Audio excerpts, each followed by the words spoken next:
باب نمبر 3، حج۔ سوال: دین کے نظام میں حج کا مقصد کیا ہے اور وہ کس طرح پورا ہوتا ہے؟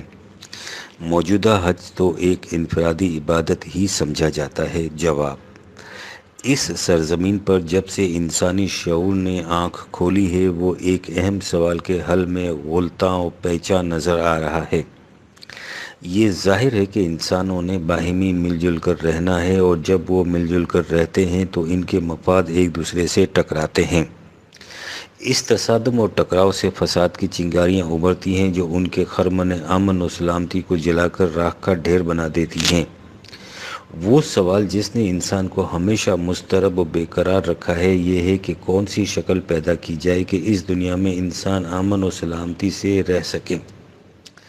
انسانیت کی تاریخ اسی سوال کے حل کی مسلسل داستان ہے، جو ہمیں بتاتی ہے کہ انسان نے اس باب میں کیا کیا، سوچا، اور تجربہ نے اسے کس طرح غلط ثابت کر دیا۔ قرآن نے انسان کی اس کوشش کے معال کو ایک چھوٹی سی مثال میں اس طرح واضح کر دیا ہے کہ نگاہ بصیرت جوں جوں اس پر غور کرتی ہے، وجد و کیف سے جھوم اٹھتی ہے۔ وہ کہتا ہے: ولا تكونوا كالتي نقضت غزلها من بعد قوة أنكاثا۔ تمہاری مثال اس بڑھیا کی سی نہ ہو جائے جس نے بڑی محنت سے سوت کاتا اور پھر خود اپنے ہی ہاتھوں سے اسے بکھیر ڈالا۔ قرآن کریم کی اس چھوٹی سی مثال کو سامنے رکھیے اور پھر تاریخ کے اوراق پر غور کر کے دیکھیے کہ عبرت و موعظت کی کتنی داستانیں ہیں جو اس کے اندر لپٹی ہوئی، اور انسانی نامرادیوں اور ناکامیوں کے کتنے حوادث ہیں جو اس میں پوشیدہ ہیں۔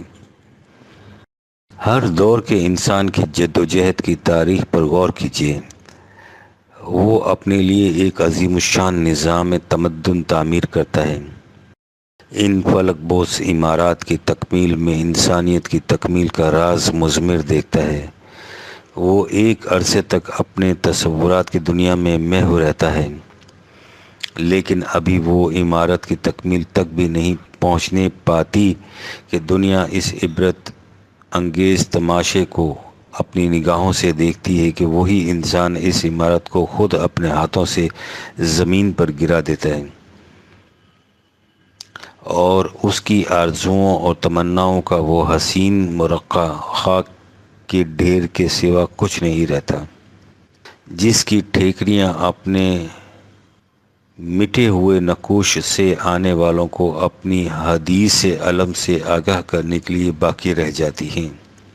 بابل اور نینوا، مصر اور یونان، چین اور ایران کے کھنڈرات کو چشم عبرت سے دیکھیے اور سوچیے۔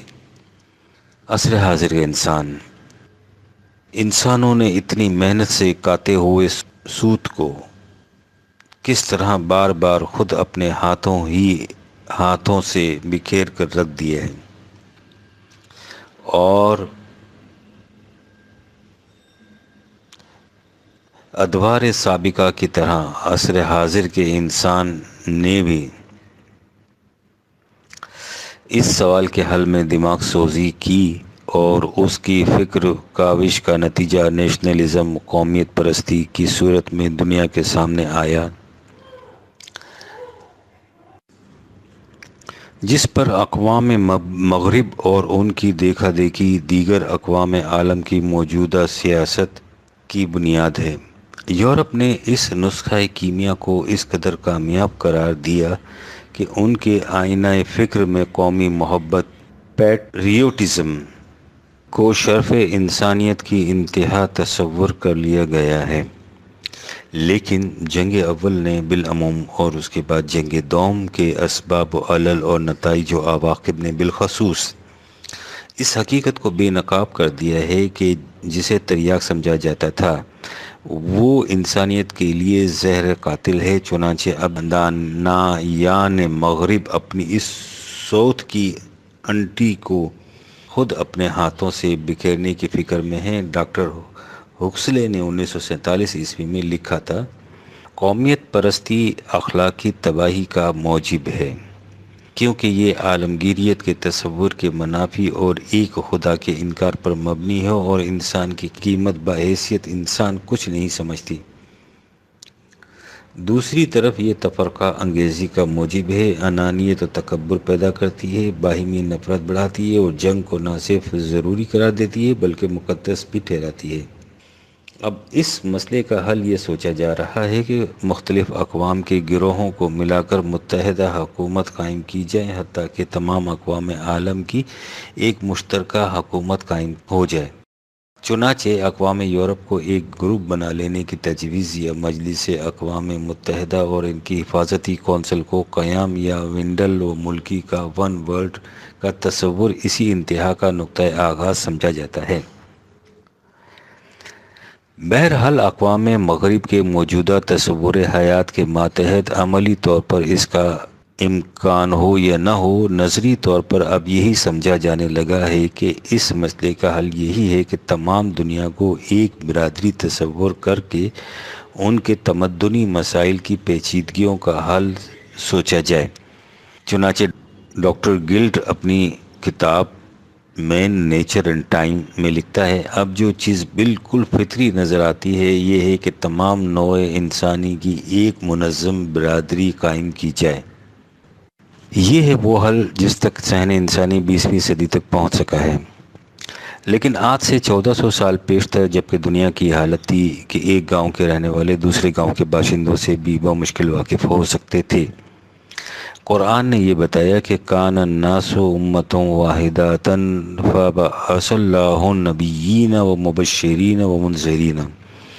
چونکہ تمام نوع انسانی کو ایک قوم بن کر رہنا ہے، اس مقصد کے پیش نظر کہ ان کے مفاد کے باہمی تصادم سے فساد کی چنگاریاں نہ ابھریں، خدا نے ایسی تعلیم بھیجی جس پر عمل پیرا ہونے سے فساد کا امکان نہ رہے۔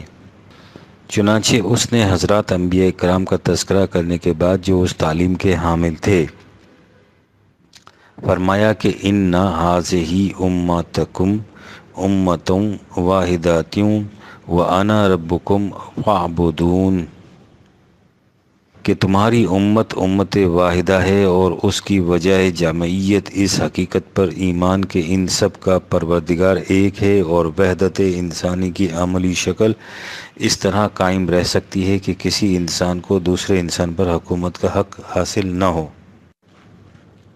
سب انسان خدا کے قانون کے محکوم رہیں، یہ تعلیم اپنی آخری شکل میں قرآن کی روح سے انسانوں تک پہنچتی، جس کا مقصود تمام نوع انسان کو ایک برادری تصور کر کے جمعیت اقوام کی بجائے جمعیت آدم کی عملی تشکیل کرنا ہے۔ اگرچہ اسلام کے تمام احکام اور فرائض اسی نقطے کی طرف قدم اٹھاتے ہیں، لیکن اس کی تکمیل حج کے اجتماع میں ہوتی ہے جو اسلام کا آخری رکن ہے۔ حج سے مفہوم یہ ہے کہ تمام دنیا کے انسان بلا تفریق، رنگ و نسل اور بلا امتیاز وطن و زبان، جو اس نسب العین پر ایمان رکھتے ہوں کہ دنیا میں کسی انسان کو دوسرے انسان پر حکومت کرنے کا حق نہیں، محکومیت صرف خدا کے قانون کی جائز ہے، اپنے اپنے ملکوں سے اپنے نمائندے چنیں، یہ نمائندے اپنے میں سے ایک منتخب کردہ امیر کی زیر قیادت مرکز وحدت انسانیت یعنی کعبۃ اللہ کی طرف روانہ ہوں۔ عرفات کے میدان میں ان تمام نمائندگان کا باہمی تعارف ہو، پھر یہ تمام امرائے ملت اپنے میں سے ایک امیر الامر کا انتخاب کر لیں اور مختلف ممالک کے احوال و ظروف کو سامنے رکھ کر باہمی مشاورت سے ایک ایسا پروگرام مرتب کر لیں جو آئندہ سال کے لیے اصولی طور پر بطور مشترکہ پالیسی اختیار کیا جائے، جو امن و سلامتی انسانیت کا ضامن اور فلاح و سعادت آدمیت کا کفیل ہو۔ ان کا منتخب کردہ امام اپنے خطبہ حج میں اس پروگرام کا اعلان کر دے جو دنیا کے گوشے گوشے تک پہنچ جائے۔ اس کے بعد یہ تمام نمائندگان مقام منی میں جمع ہو کر اس اصولی پروگرام کی تفصیلات و جزیات پر غور کریں اور یہ سوچیں کہ ایک دوسرے ملک پر اس کا عملی اثر رد عمل کیا ہوگا؟ وہاں باہمی مذاکرات بھی ہوں اور دعوتیں اور ضیافتیں بھی، جس کے لیے قربانی تجویز کی گئی ہے۔ اس کے بعد یہ نمائندگان اپنے اپنے ملکوں میں واپس آ جائیں اور اس طے شدہ پروگرام کے مطابق اپنے اپنے لوگوں کو چلائیں۔ یہ ہے وہ عملی طریقہ جو قرآن کریم نے تمام نوع انسانی کو ایک امت واحدہ بنانے اور ان کے تمدنی مسائل کا حل تجویز کرنے کے لیے بتایا ہے۔ قرآن کریم نے حج کے اس مقصد اور غایت کو 2 مقامات پر دو الفاظ میں بیان کیا ہے۔ آپ ان مختصر ٹکڑوں کی جامعیت پر غور کیجیے اور پھر سوچیے کہ کس اجتماع کی غایت اس سے بلند اور کوئی انداز بیان اس سے بلیغ بھی ہو سکتا ہے۔ ایک جگہ ارشاد ہے کہ حج کے اجتماع سے مقصود یہ ہے لِيَشْهَدُوا مَنَافِعَ لَهُمْ، تاکہ لوگ اپنی آنکھوں سے دیکھ لیں کہ اس میں ان کے لیے کس قدر فائدے ہیں اور اس کی غایت کیا ہے۔ قیامًا للناس، یعنی اس سے دنیا میں انسانیت قائم رہے۔ اور کیجئے کیا دنیا میں کسی کانفرنس، کسی اسمبلی، کسی پارلیمنٹ، کسی اجتماع کا مقصد اس سے بلند ہو سکتا ہے کہ وہ دنیا میں شرف انسانیت کے قیام کا باعث ہو؟ قیام للناس کسی خاص قوم، خاص ملک، خاص ملت کے قیام کا باعث نہیں، بلکہ تمام نوع انسانی کے قیام کا باعث۔ یہ ہے حج کے اجتماع کا مقصد، یعنی قیام للناس۔ 1957 عیسوی۔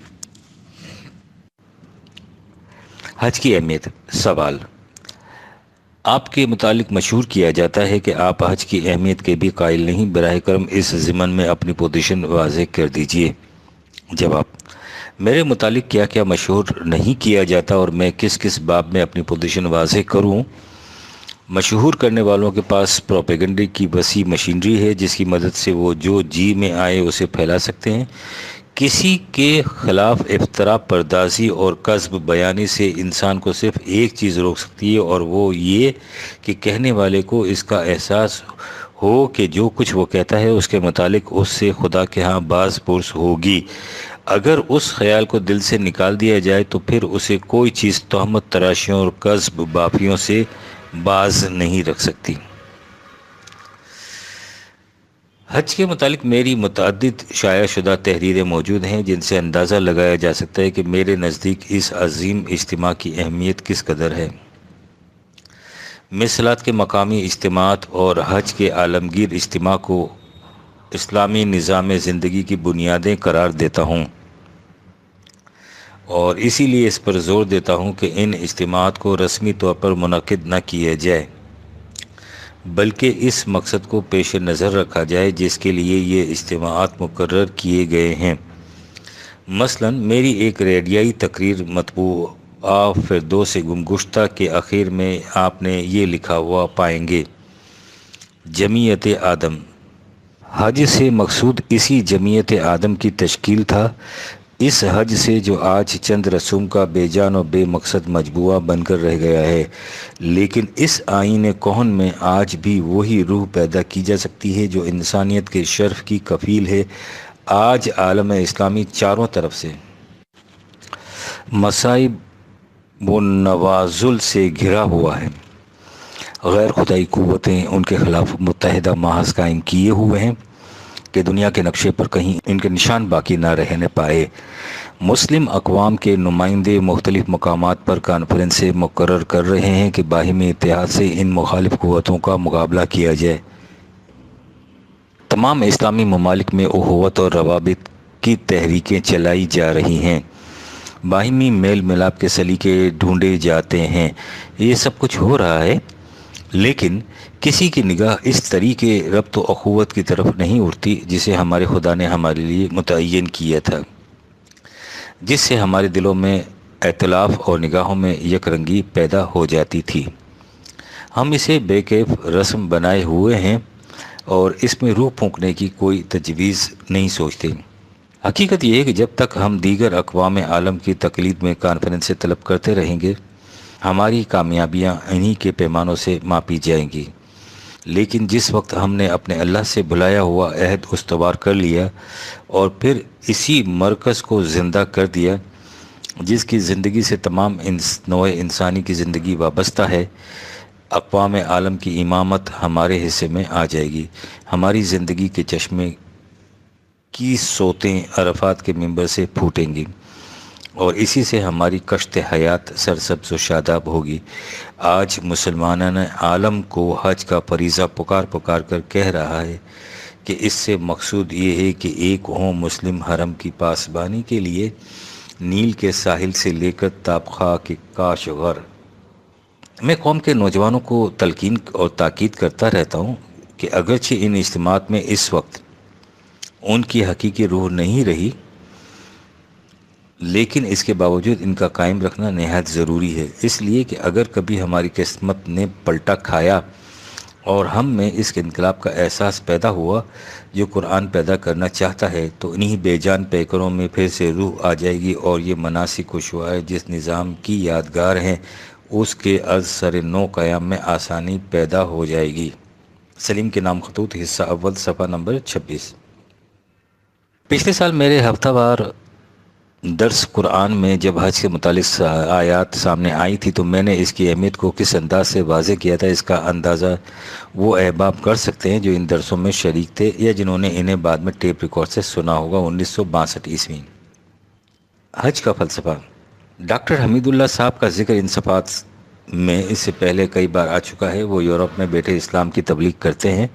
کراچی کے ہفتہ وار اخبار الاسلام بابت 1 جولائی 1959 میں ان کا ایک مضمون درج ہے جس میں حج کا فلسفہ بیان کیا گیا ہے۔ اس ضمن میں آپ فرماتے ہیں، جنت سے نکلنے کے بعد حضرت آدم اور اماں حوا ایک دوسرے سے بچھڑ گئے تھے۔ وہ مدتوں ایک دوسرے کی تلاش کرتے رہے اور بالآخر خدا کی رحمت سے عرفات کے میدان میں ان کی ملاقات ہو گئی۔ خدا کے اس احسان کے شکریہ کے لیے آدم و حوا کی اولاد خدا کی طرف رجوع کرتی ہے اور کوشش کرتی ہے کہ اپنے آپ کو بلا کر بحضور باری تعالیٰ جذب ہو جائیں اور خدا سے سابقہ لغزشوں کی معافی مانگیں اور آئندہ کے لیے اس کی تائید و نصرت کی التجا کریں۔ ترجمہ از انگریزی۔ یہ تو رہا اجتماع عرفات کا فلسفہ۔ رمیع الجمار، پتھر مارنے کے متعلق ارشاد ہے، جب حضرت ابراہیم علیہ السلام نے یہ دعویٰ کیا کہ انہیں خدا کی محبت ہر شے سے بڑھ کر ہے، تو اس کے ثبوت میں خدا نے مطالبہ کیا کہ وہ اپنے بیٹے کو قربان کر دے۔ یہی آزمائش کچھ کم نہ تھی۔ اس پر ترا یہ کہ شیطان 3 مرتبہ حضرت ابراہیم کے پاس پہنچا تاکہ انہیں اس قربانی سے باز رکھ سکے۔ کہتے ہیں کہ یہ واقعہ مینا میں ہوا تھا، لیکن حضرت ابراہیم علیہ السلام نے ہر مرتبہ شیطان کو پتھر مار کر بھگایا، لہٰذا ہر حاجی سنت ابراہیمی کی اتباع میں استعارتاً شیطان کو پتھر مارتا ہے تاکہ وہ اس کے وساوس سے محفوظ رہے۔ ایزن۔ آپ نے غور فرمایا کہ ہمارے ہاں کے ایک ایم اے پی ایچ ڈی اہل مغرب کے سامنے اسلام کا فلسفہ کس انداز میں پیش فرما رہے ہیں؟ واضح رہے کہ قرآن میں نہ حضرت آدم اور اماں حوا کے بچھڑنے اور ملنے کا تذکرہ ہے اور نہ ہی حضرت ابراہیم کے شیطان کو پتھر مارنے کا۔ 1959 عیسوی۔ قربانی۔ سوال، براہ کرم مطلع فرمائیے کہ عید الاضحیٰ کے موقع پر جو قربانی دی جاتی ہے اس کی دینی حیثیت کیا ہے؟ اس باب میں ذرا جرت سے کام لوں تو امید ہے کہ آپ برا نہیں مانیں گے۔ ہمیں یہ بتایا جاتا ہے کہ قربانی حضرت خلیل اکبر کی یادگار ہے جسے قرآن نے زندہ جاوید بنا دیا ہے، لیکن جہاں تک میں سمجھ سکا ہوں قرآن کریم نے حضرت ابراہیم علیہ السلام کے واقعے میں کہیں یہ نہیں فرمایا کہ تم ہر سال اس طرح جانور ذبح کر کے اس یاد کو منایا کرو۔ پھر اس کی اصل کیا ہے؟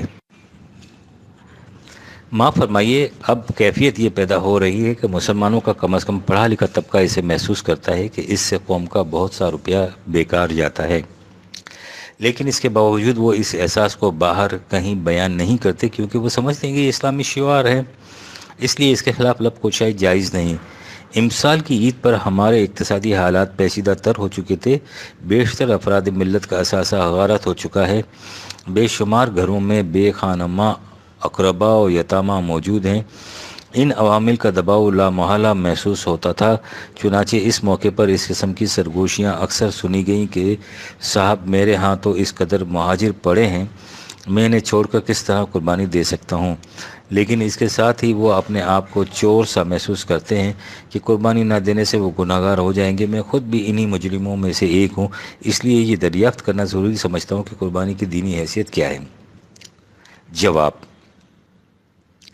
ہمارے سامنے جب یہ سوال آتا ہے کہ فلاں معاملے کی دینی حیثیت کیا ہے، تو ہم یہ نہیں دیکھتے کہ اس سے ذہنوں میں کس طرح کشمکش پیدا ہو رہی ہے اور ہمارے اقتصادی یا معاشرتی حالات پر اس سے کیا اثر پڑ رہا ہے۔ ہم صرف یہ دیکھتے ہیں کہ اس باب میں خدا کا حکم کیا ہے۔ یہ الگ بات ہے کہ جب قرآن کا صحیح فیصلہ سامنے آ جائے تو اس سے وہ تمام ذہنی کشمکش دور ہو جاتی ہے جو انسان کے بنائے ہوئے مذہب سے ہر قلب سلیم میں پیدا ہوتی ہے، اور اس فیصلے سے ہمارے اقتصادی و معاشرتی مسائل بھی خود بخود اعتدال پر آ جاتے ہیں کہ اگر قرآن یہ کچھ نہ کرے تو وہ دین حق کا کیسے ہو سکتا ہے۔ لہٰذا قربانی کے سلسلے میں ہمیں یہ دیکھنا ہوگا کہ اس باب میں خدا کا حکم کیا ہے۔ پہلے یہ متعین کر لیجئے کہ مسئلہ زیر غور کیا ہے۔ اس وقت صورت یہ ہے کہ حج کے موقع پر حاجی مکہ معظمہ میں جانور ذبح کرتے ہیں جسے قربانی کہا جاتا ہے۔ ایک حاجی متعدد جانور ذبح کرتا ہے۔ اس جانور کو گڑھے کھود کھود کر دبانا پڑتا ہے۔ عید کے موقع پر تمام دنیا کے مسلمان اپنی اپنی جگہ پر جانور ذبح کرتے ہیں، اسے بھی قربانی کہا جاتا ہے۔ سوال یہ ہے کہ ان میں سے کس بات کا حکم قرآن سے بھی ملتا ہے یا یہ چیزیں یوں ہی رسماً چلی آ رہی ہیں؟ سوال آپ کے سامنے آ چکا، آپ دیکھیے اس باب میں قرآن کیا کہتا ہے۔ سب سے پہلے یہ سمجھ لیجئے کہ قرآن نے ان جانوروں کے ذبح کرنے کے لیے کہیں قربانی کا لفظ استعمال نہیں کیا، نہ ہی اس نے اسے خاص طور پر قرب الہی کا ذریعہ قرار دیا ہے۔ یہ تصور کہ جانوروں کے خون بہانے سے خدا خوش ہو جاتا ہے، اس لیے قربانی وجہ تقرب خداوندی ہوتی ہے، غیر قرآنی تصور ہے۔ قرآن جس تمدنی نظام سوشل آرڈر کی تشکیل چاہتا ہے، اس کا نقطہ آغاز الصلاۃ ہے اور منتہا حج، یعنی ملت کی محدود وحدتوں یونٹس کی صحیح تعمیر سے شروع کر کے پوری کی پوری ملت کو ایک مرکز وحدانیت پر جمع کرنا، انہی قوانین خداوندی کے مطابق چلانا اور اس کے بعد اس ضابطۂ حیات کو ساری دنیا میں نافذ کرنے کا ذریعہ بنانا۔ حج ملت کے اس عظیم القدر اجتماع کا نام ہے جس میں قرآنی نظام حیات کے پروگرام پر غور و خوض کر کے اسے نافذ العمل بنانے کی تراکیب کو سوچا جاتا ہے۔ اس اجتماع کا مرکز بیت الحرام خانہ کعبہ ہے جو ملت اسلامیہ کا مرکز محسوس ہے۔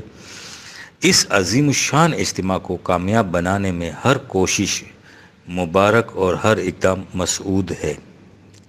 قرآن کریم میں جانوروں کے ذبح کرنے کا ذکر اسی اجتماع کے سلسلے میں آیا ہے اور وہ آیات حسب ذیل ہیں۔ ان آیات پر الگ الگ نمبر بھی دے دیے گئے تاکہ آئندہ حوالہ میں سہولت ہو، نیز ان کا ترجمہ مروجہ ترجموں کے مطابق ہی کر دیا گیا ہے تاکہ یہ اعتراض نہ پیدا کر دیا جائے کہ ہم نے خدا نہ کردہ اپنے مطالب کے مطابق معنی پیدا کرنے کے لیے ترجمہ کچھ کا کچھ کر دیا ہے۔ سورہ الحج میں ہے، وأذن في الناس بالحج يأتوك رجالا وعلى كل ضامر يأتين من كل فج عميق ليشهدوا منافع لهم ويذكروا اسم الله في أيام معلومات على ما رزقهم من بهيمة الأنعام فكلوا منها وأطعموا البائس الفقير 22/27-28۔ اور لوگوں میں حج کا اعلان کر دو، لوگ تمہارے پاس چلے آئیں گے، پیادہ بھی اور دبلی اونٹنیوں پر بھی جو کہ دور دراز راستوں سے پہنچی ہوں گی، تاکہ لوگ اپنے فوائد کے لیے موجود ہوں اور تاکہ ایام مقررہ میں ان چوپاؤں پر ذبح کے وقت اللہ کا نام لیں جو اللہ نے انہیں عطا کیے ہیں۔ سو جانوروں میں سے خود بھی کھاؤ اور مصیبت زدہ محتاج کو بھی کھلاؤ۔ ان جانوروں کے متعلق آگے چل کر یوں ارشاد ہے، لكم فيها منافع إلى أجل مسمى ثم محلها إلى البيت العتيق 22/32۔ ان جانوروں میں تمہارے لیے ایک مدت معینہ تک فائدہ اٹھانا ہے، اس کے بعد ان کے حلال کرنے کی جگہ بیت عتیق خانہ کعبہ کے قریب ہے۔ اس سے آگے ہے والبدن جعلناها لكم من شعائر الله لكم فيها خير فاذكروا اسم الله عليها صوف فإذا وجبت جنوبها فكلوا منها وأطعموا القانع والمعتر كذلك سخرناها لكم لعلكم تشكرون۔ 22/36۔ اور قربانی کے اونٹوں کو ہم نے اللہ کے دین کی یادگار بنایا ہے، ان جانوروں میں تمہارے لیے اور بھی فائدے ہیں، سو تم انہیں کھڑا کر کے ان پر اللہ کا نام لیا کرو، پس جب وہ کسی کروٹ گر پڑیں تو تم خود بھی کھاؤ اور سوال کرنے والے اور سوال نہ کرنے والے محتاج کو بھی کھلاؤ۔ ہم نے ان جانوروں کو اس طرح تمہارے زیر حکم کر دیا تاکہ تم شکر کرو۔ اور اس کے بعد ہے لن ينال الله لحومها ولا دماؤها ولكن يناله التقوى منكم كذلك سخرها لكم لتكبروا الله على ما هداكم وبشر المحسنين۔ 22/37۔ اللہ کے پاس نہ ان کا گوشت پہنچتا ہے اور نہ ان کا خون، ولیکن اس کے پاس تمہارا تقوی پہنچتا ہے۔ اس طرح اللہ نے ان جانوروں کو تمہارے زیر حکم کر دیا تاکہ تم اللہ کی بڑائی کرو اس پر جس کی اس نے تمہیں ہدایت کی ہے، اور محسنین کے لیے بشارت ہے۔ سورہ حج کی آیات ہیں، انہیں دیکھیے اور پھر غور کیجیے کہ یہ مسئلہ پیش نظر کے متعلق کس قدر صاف اور واضح ہیں۔ آیت نمبر 1 میں سلسلہ کلام کا آغاز ہی اعلان حج سے ہوتا ہے، اور اسی ضمن میں فرمایا ہے کہ جانوروں کو ذبح کرو اور ان میں سے خود بھی کھاؤ اور حاجت مندوں کو بھی کھلاؤ۔ آیت نمبر 2 سے واضح ہے کہ یہ وہ جانور ہیں جن سے پہلے عام جانوروں کا کام لیا جاتا ہے، ان پر سواری کر کے یا بوجھ لاد کر حج کے لیے آیا جاتا ہے اور پھر انہیں جمع حج کی تقریب میں مکہ معظمہ میں ذبح کیا جاتا ہے۔ آیت نمبر 3 بھی آیت نمبر 2 کے مضمون کی تائید کر رہی ہے، یعنی ان جانوروں کے فوائد خیر اور اس کے بعد ذبح کر کے خود بھی کھانا اور محتاجوں کو کھلانا، ان کے شعائر اللہ ہونے کے بیان آگے چل کر آئے گا۔ آیت نمبر 4 میں اس غلط تصور کا بطلان کیا گیا ہے جس کی روح سے سمجھا جاتا تھا کہ قربانی کی حیثیت افادی نہیں بلکہ خدا کی خوشنودی ہے جو خون بہانے سے حاصل ہوتی ہے، اس لیے قربانی کے جانور ذبح کر کے چھوڑ دینے چاہیے۔ اس کے برعکس یہ واضح کر دیا گیا کہ ان جانوروں کے ذبح کرنے سے مقصود خون بہا کر خدا کو خوش کرنا نہیں بلکہ مقصود صرف یہ ہے کہ ان کا گوشت تمہارے اور دیگر ضرورت مندوں کے کام آئے۔ اللہ کے نزدیک قابل قدر چیز تقوی ہے۔ تقوی کی تشریح اگلے الفاظ سے کر دی جن میں بتایا گیا کہ تمہارا مقصود حیات یہ ہے کہ جس ضابطۂ حیات کی طرف تمہاری رہنمائی کی گئی ہے اسے متشکل اور مستحکم کرو، اور اس طرح دنیا میں قانون خداوندی کی عظمت اور کبریائی کو ثبت کر کے دکھا دو۔ اجتماع حج اسی مقصد کے حصول کی کڑی ہے، اور یہ جانور اس اجتماع میں شامل ہونے والوں کے خورد و نوش کا ذریعہ بنتے ہیں۔ قرآن کی روح سے دنیا میں دو ہی قومیں ہیں، ایک وہ جو ضابطۂ خداوندی کے مطابق زندگی بسر کریں، مسلم، اور دوسری وہ جو اس کے علاوہ دیگر ضوابط زندگی کو اپنا مسلک بنائیں، وہ غیر مسلم۔ قرآن ان دونوں جماعتوں میں واضح اور غیر مبہم امتیازی خطوط قائم کرنا چاہتا ہے تاکہ وہ زندگی کے ہر شعبے میں بآسانی پہچانے جا سکیں۔ چنانچہ ہر وہ عمل یا وہ شے جو اس قسم کی پہچان کرا سکے شعائر اللہ کہلاتی ہے۔ شعار اس خاص نشان کو کہتے ہیں جو جنگ میں استعمال کیا جائے تاکہ اس سے اپنے رفیق اور دوست پہچانے جا سکیں۔ حج تمام دنیا کے مسلمانوں کا مرکزی اجتماع اور یک قلبی اور یک نگہی کا عملی مظاہرہ اور ایک ضابطۂ قانون کے تابع زندگی بسر کرنے والوں کی تعارفی تقریب ہے۔ اس سے بڑا دوستوں اور رفیقوں کا اجتماع اور کون سا ہو سکتا ہے؟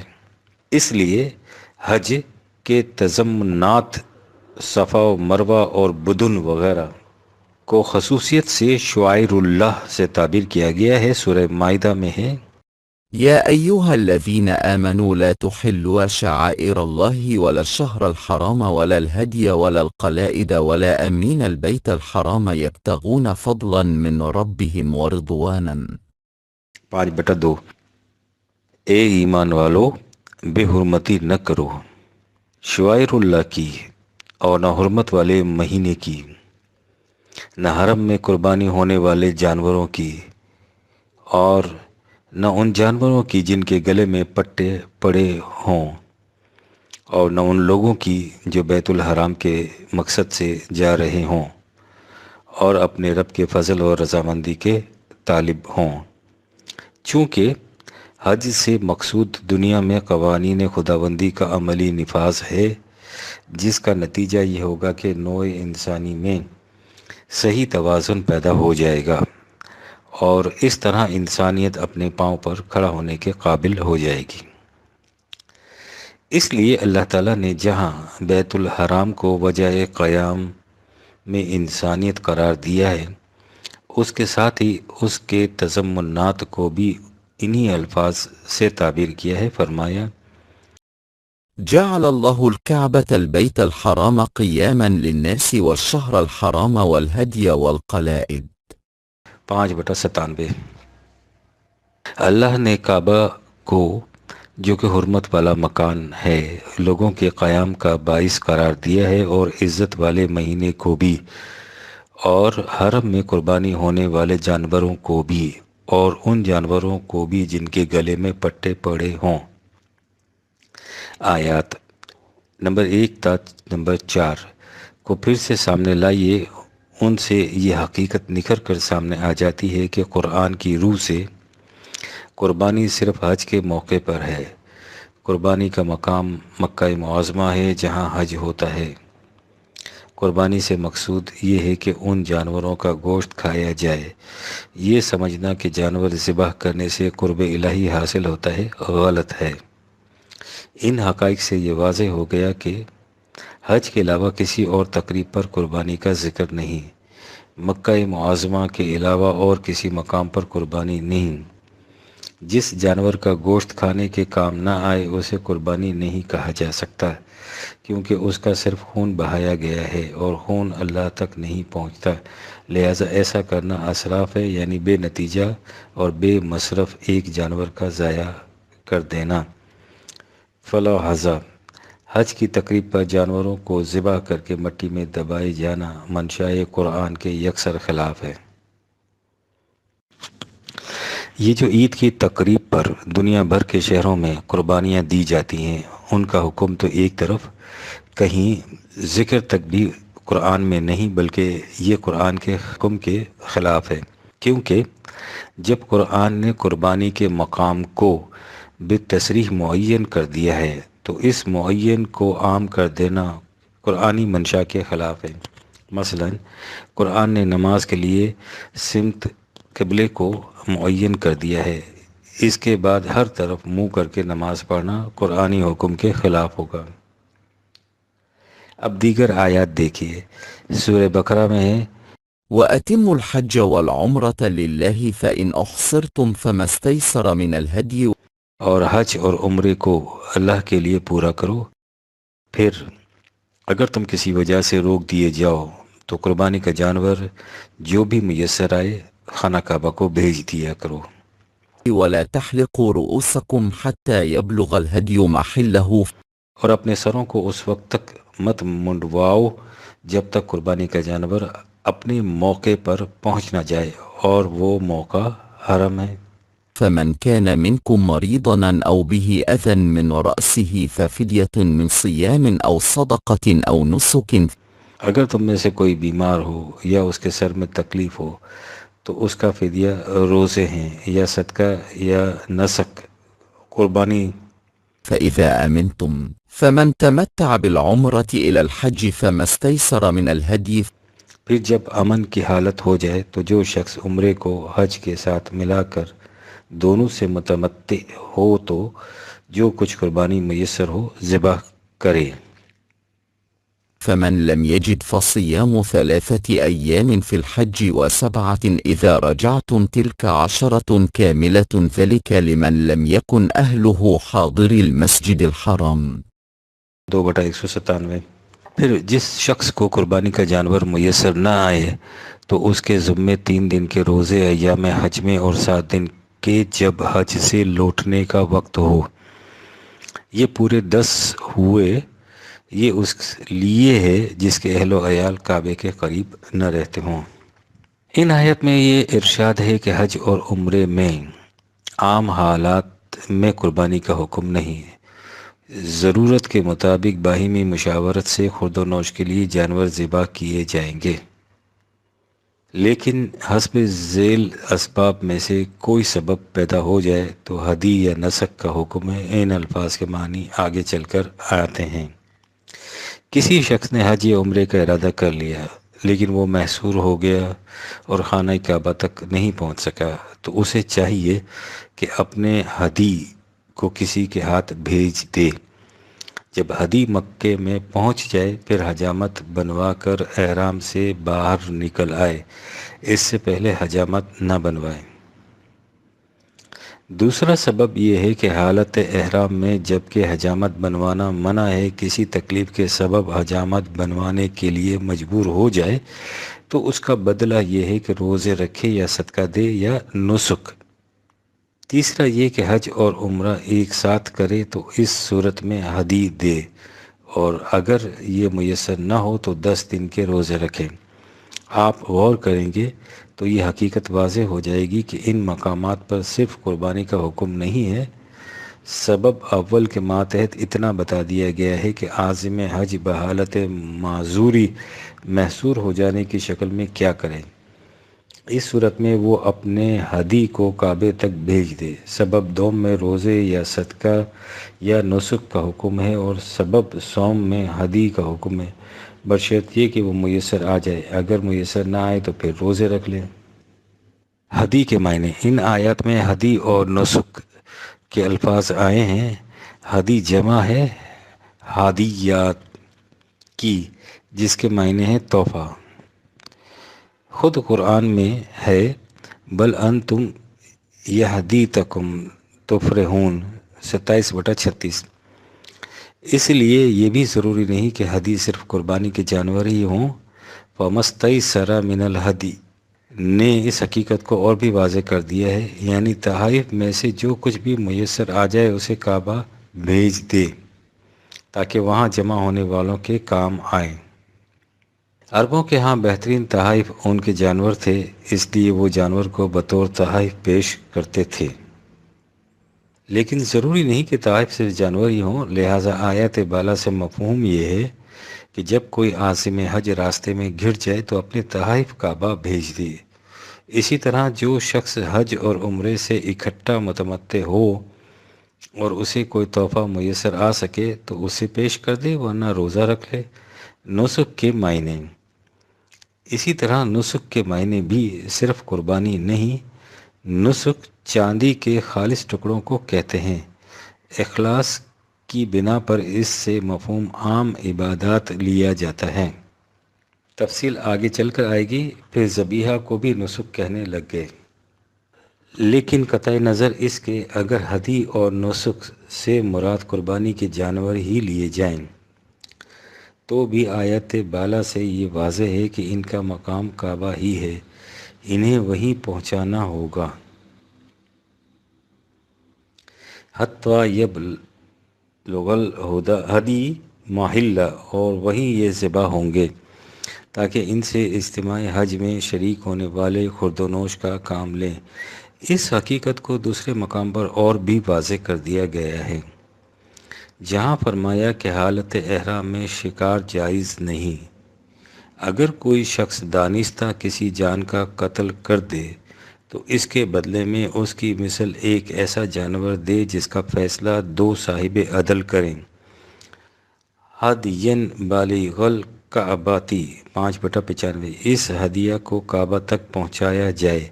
اس سے بھی واضح ہے کہ ہدیے کو کعبہ ہی پہنچانا ہوگا۔ آیات بالا سے پھر یہ حقیقت واضح ہو گئی کہ قربانی کا مقام کعبہ ہے، کعبہ کے علاوہ اور کوئی مقام نہیں۔ قربانی کا مقام۔ اب ایک آیت اور دیکھیے جس سے اس حقیقت کی مزید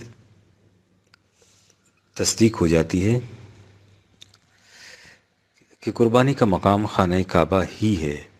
6 ہجری میں رسول اللہ صلی اللہ علیہ وسلم عمرہ ادا کرنے کے لیے کے ارادے سے مدینے سے عازم مکہ ہوئے، لیکن قریش مکہ نے حضور کو مکے میں داخل ہونے سے روک دیا۔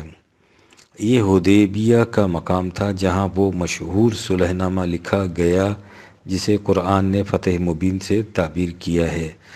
اس ضمن میں قرآن میں ہے ہم الذین کفروا وصدوکم عن المسجد الحرام میں والہدی معکوفا ان یبلغ محلہ 48/25۔ یہ قریش مکہ وہ لوگ ہیں جنہوں نے کفر کیا اور تم کو مسجد حرام سے روکا، نیز قربانی کے جانوروں ہدی کو روک دیا کہ وہ اپنے حلال ہونے کی جگہ تک نہ پہنچ سکیں۔ ہمارے پیش نظر سوال یہ تھا کہ کیا قرآن نے قربانی کے مقام کو معین کر دیا ہے یا اسے غیر معین چھوڑ دیا ہے کہ مسلمان جہاں چاہیں اپنے اپنے مکانوں اور گلی کوچوں میں قربانی دے دیا کریں۔ قرآن کی تمام متعلقہ آیات آپ کے سامنے آ چکی ہیں، آپ انہیں ایک مرتبہ پھر دیکھ لیں اور خود فیصلہ کر لیں کہ اس باب میں قرآن کا حکم معین ہے یا اس نے اس چیز کو غیر معین چھوڑ دیا ہے۔ آپ دیکھیں گے کہ آیت نمبر 2 میں قربانی کے جانوروں کے متعلق تصریح موجود ہے کہ ثم محلوها الی البیت العتیق، ان کے حلال کرنے کی جگہ خانہ کعبہ ہے۔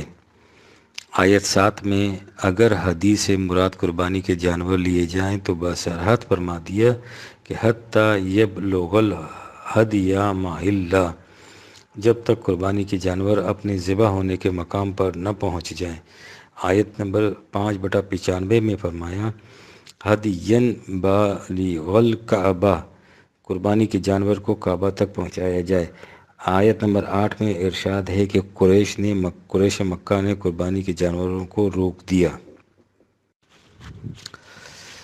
ان یبلغ محلہ، کہ وہ اپنے ذبح ہونے کے مقام تک نہ پہنچ پائیں۔ باقی آیات میں قربانی کا ذکر حج کے ضمن میں آیا ہے، اس کے علاوہ کہیں نہیں۔ ان حقائق کو سامنے رکھیے اور پھر سوچئے کہ قرآن کریم کی ایسی کھلی ہوئی صراحت کے بعد اس بات کے متعلق کسی شک و شبے کی گنجائش باقی رہ سکتی ہے کہ قربانی کا مقام کون سا ہے؟ اگر قرآن صرف اتنا ہی کرتا کہ قربانی کے جانوروں کا ذکر حج کی تقریب کے ضمن میں کر دیتا تو بھی اس حقیقت کے سمجھنے میں کوئی دقت نہ ہوتی کہ قربانی مکے ہی میں ہوتی ہے، لیکن اس نے اتنے پر ہی اکتفا نہیں کیا بلکہ بار بار اس کی تصریح بھی فرما دی کہ قربانی کا مقام کعبہ ہے۔ اگر اس کے بعد بھی اس باب میں کسی کو شک و شبہ ہو سکتا ہے اور وہ سمجھتا ہے کہ نہیں قربانی ہر گلی کوچے میں ہو سکتی ہے تو اس کا علاج کسی کے پاس نہیں۔ وَمَن يُضْلِلِ اللَّهُ فَلَا هَادِيَ لَهُ۔ اب یہ دیکھنا چاہیے کہ جو حضرات قرآن کی ان تصریحات کے باوجود قربانی کو ہر گلی کوچے میں عام کرتے ہیں، ان کے دلائل اور قرآن کی مندرجہ صدر کھلی ہوئی حقیقت کے خلاف ان کے اعتراضات کیا ہیں؟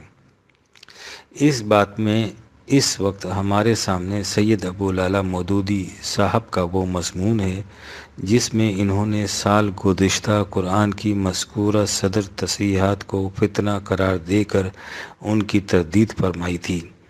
جو روزنامہ انجام کراچی کے عید ایڈیشن مورخہ 4 ستمبر 1950 میں شائع ہوا تھا۔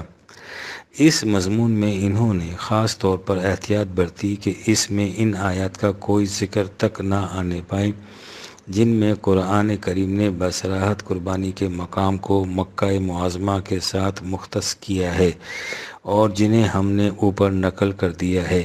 اس خصوصی احتیاط کے بعد وہ اپنے مضمون میں تحریر فرماتے ہیں: اعتراضات۔ سب سے پہلے ہمیں یہ دیکھنا چاہیے کہ قربانی کے متعلق قرآن مجید کیا کہتا ہے۔ کیا وہ قربانی کو صرف حج اور متعلقات حج تک محدود رکھتا ہے یا دوسرے حالات میں بھی اس کا حکم دیتا ہے؟ اس باب میں وہ آیتیں بالکل صاف ہیں جن کا حج سے کوئی تعلق نہیں۔ پہلی آیت میں سورہ انعام کے آخری رکوع میں ہے، اس کا ترجمہ حسب ذیل ہے: اے نبی کہو کہ میری نماز اور میری قربانی اور میرا جینا اور مرنا سب اللہ رب العالمین کے لیے ہے، جس کا کوئی شریک نہیں ہے، اسی کا مجھے حکم دیا گیا ہے اور میں سب سے پہلے سر اطاعت خم کرنے والا ہوں۔ یہ آیت مکہ معظمہ میں نازل ہوئی جبکہ نہ حج فرض ہوا تھا اور نہ اس کے مراسم و مناسک مقرر ہوئے تھے، اور اس میں کوئی اشارہ بھی ایسا نہیں ہے جس سے یہ سمجھا جائے کہ اس حکم سے مراد حج میں قربانی کرنا ہے۔ نسک کا لفظ جو اس آیت میں استعمال کیا گیا ہے، قرآن مجید میں دوسری جگہ قربانی ہی کے معنی میں استعمال کیا گیا ہے۔ ملاحظہ ہو البقرہ صفحہ نمبر 23۔ تم میں سے جو شخص سفر حج میں بیمار ہو جائے یا اس کے سر میں تکلیف ہو اور وہ سر منڈوا لے تو صدقے میں روزے رکھے یا صدقہ یا قربانی کرے۔ ملاحظہ ہو آیت نمبر 7 جس میں لفظ نسک آیا ہے طلوع اسلام۔ مودودی صاحب نے جس آیت کا ترجمہ لکھا ہے وہ آیت سیاق و سباق کے ساتھ اس طرح ہے، فرمایا: قل إنني هداني ربي إلى صراط مستقيم دينا قيما ملة إبراهيم حنيفا وما كان من المشركين۔ کہہ دو مجھے تو میرے پروردگار نے سیدھا راستہ دکھا دیا ہے، وہی درست اور صحیح دین ہے، ابراہیم کا طریقہ کہ خدا ایک ہی کے لیے ہو جانا، اور ابراہیم ہرگز سرکشوں میں سے نہ تھا۔ حنیفاً، ایک خدا کے لیے ہو جانا کی تشریح اگلی آیت میں یوں ہے: قل ان صلاتی و نسکی و محیای و مماتی للہ رب العالمین لا شریک لہ و بذالک امرت وانا اول المسلمین۔ کہہ دو میری نماز، میرا نسک، میرا مرنا، میرا جینا سب کچھ اللہ ہی کے لیے ہے جو تمام جہان کا پروردگار ہے، اس کا کوئی شریک نہیں، مجھے اسی بات کا حکم دیا گیا ہے اور میں مسلموں میں یعنی خدا کے فرما برداروں میں پہلا مسلمان ہوں۔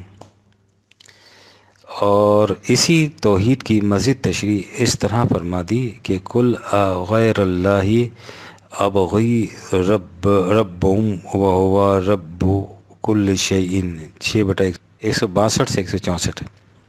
کہیے کیا میں اللہ کے علاوہ کوئی اور پروردگار ڈھونڈوں، حالانکہ وہی ہر شے کا پرورش کرنے والا ہے۔ مودودی صاحب فرماتے ہیں کہ اس میں لفظ نسکی کا ترجمہ ہے میری قربانی، اس لیے اس سے قربانی کا حکم ظاہر ہے۔ ہم نے مندرجہ بالا ترجمے میں جو ابوالکلام آزاد صاحب کا ترجمہ ہے، لفظ نسک کو الحال ہی رہنے دیا ہے جیسا کہ پہلے لکھا جا چکا ہے۔ اس لفظ کے لغوی معنی چاندی کے خالص کیے ہوئے ٹکڑے ہیں۔ اس اخلاص کی جہت سے عبادت گزار کو ناسک کہنے لگے کیونکہ وہ اپنے نفس کو چاندی کے ٹکڑوں کی طرح گناہوں کی میل سے صاف کرتا ہے۔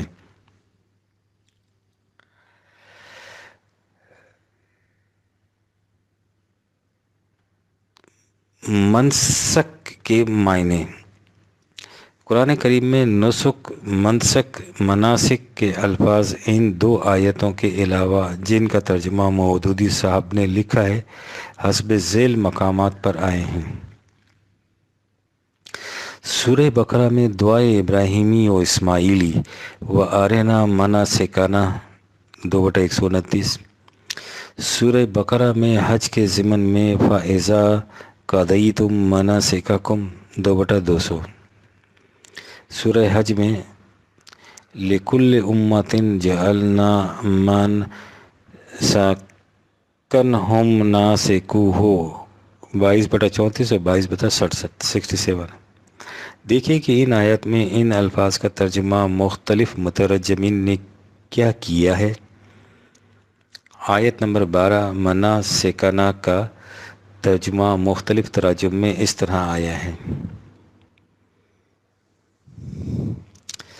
شاہ عبد القادر عبادت کی طرح، شاہ رفیع الدین طرح عبادت کی، جلالین شرائع عبادتنا، یہ اردو ترجمہ نہیں مفہوم واضح ہے۔ ابوالکلام آزاد عبادت کے سچے طور طریقے، آیت نمبر 13 مناسککم، شاہ عبد القادر عبادتیں اپنی، شاہ رفیع الدین عبادتیں، جلالین عبادت حج، ابوالکلام آزاد حج کے تمام ارکان، آیت نمبر 14 اور 15 منسک، شاہ عبد القادر طرح عبادت کی، شاہ رفیع الدین عبادت کی طرح، جلالین شریعت، آیات 22/34 میں اس کے ساتھ قربانی کی جگہ بھی آیا ہے۔ ابوالکلام آزاد عبادت کا طور طریقہ، اس کے بعد وہ آیت لیجئے جسے مودودی صاحب نے بطور سند پیش کیا ہے، یعنی ان صلاتی و نسکی، اور جس میں انہوں نے نسکی کا ترجمہ میری قربانی کیا ہے۔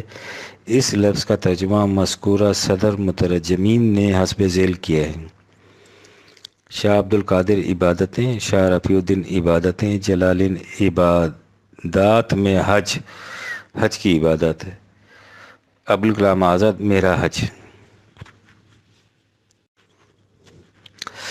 یہ ہیں لفظ نسک کے معنی اس آیت میں، جسے مودودی صاحب نے وجوب قربانی میں بطور نص قرآنی پیش کیا ہے اور جس کا ترجمہ انہوں نے قربانی کیا ہے۔ شاہ عبد القادر اور شاہ رفیع الدین اس کے معنی عام عبادت لیتے ہیں، اور تفسیر جلالین اور ترجمان القرآن ابوالکلام صاحب آزاد اس کے معنی حج یا حج سے متعلقہ مراسم لکھے ہیں۔